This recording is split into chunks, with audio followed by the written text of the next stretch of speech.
so the second thing is the allocator, right? Like you mentioned, Yeah. I think that's a big one. And Yeah. I know we talked about this already a long time ago, and also Billy has had a lot of thoughts about this in the past, to basically make the Cosmos Hub chain a funding source, or like a decentralized VC, community-owned VC, basically to bootstrap your protocols, right? So can you explain maybe in the current version of the white paper how that is envisioned to be rolled out? I mean, it will be a treasury, right? A treasury that will be filled up initially with newly minted atoms.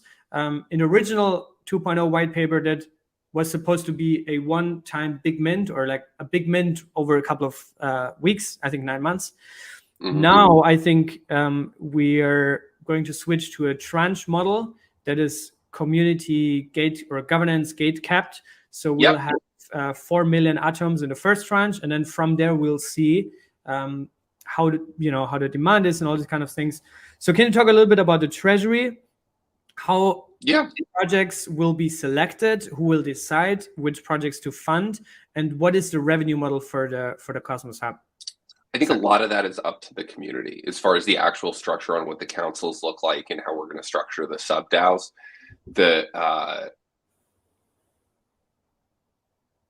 It's not a constitution. What's the Haifa team put up a proposal for the council structure, and we pushed a lot of the issuance language to that, and sort of like enabled governance. We want governance to sort of okay future tranches of issuance. But the allocator itself, like, this is something that's already been happening. And a lot of your show over the last couple of years has been dedicated to airdrops and Atom. What do those people want to do? They want to align with Atom. They want to align with the Atom token distribution. And what they've had is a very rough mechanism where they give liquid tokens to Atom holders. That doesn't make the Atom holder distribution long-term aligned.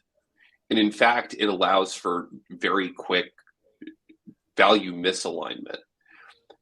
What they want is to be long-term aligned with the success of Cosmos. And the best way to do that is to have the Atom holders, via the community pool or the treasury, take positions in those projects and have a bit more of an active role where it is really an exchange of equity between the projects. And that is what the allocator does. So I think that there's a tremendous amount of product market fit for that based on the number of airdrops to Atom holders and the links that a bunch of projects go to align with Atom. Like, think about IST. The primary collateral they want for IST is Atom. And you can think of other examples throughout the interchain of ways that Atom is sort of commanding this monetary premium, and it's this asset that people want to align with. And what we're building with the allocator is a way for people to align with Atom in a more long-term fashion. And yeah, it's going to be mediated through some councils, and the structures of those and who is going to be on those needs to be set up by the community. Cito, if you want to do it, I think we'd love to have you. I think that another kind of criticism of the 2.0 white paper is that there's this club of people over there and they're trying to solidify their power. And, I understand that. I really get where that's coming from, and I can see how it might look that way. But really what we're trying to do is, there's a lot of folks in the ecosystem like you, Cito, and Jacob, and other developers and other sort of media personalities within Cosmos who actually aren't involved in core governance. And, the folks among us who have been active in a lot of this ICF stuff and really active in on-chain governance, we don't want to be the only ones doing that. We like working with the broader community. And what this council structure gives us is a way to engage more and more people who are deeply aligned and deeply invested in the Cosmos ecosystem and bring them into governance.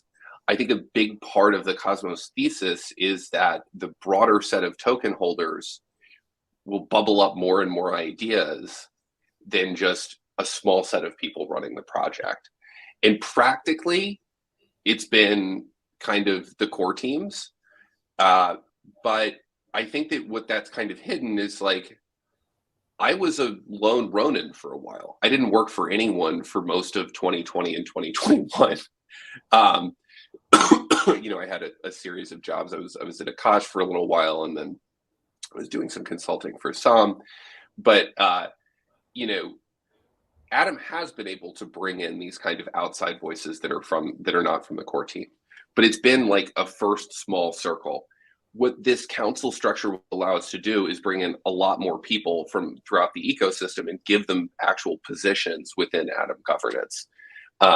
You know, I like what Kujira is doing with their Senate thing. I think they've kind of taken it a little bit too far in terms of putting most of the governance power in the Senate and only relying on on-chain governance just to nominate senators.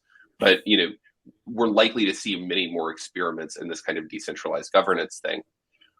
What the Atom 2 council structure looks like with the sub-DAOs is a lot like what we're doing over in Juno with sub-DAOs and DAO. So, you know, I love to see these ideas sort of spreading throughout the ecosystem because I think they're really good ideas. Yeah.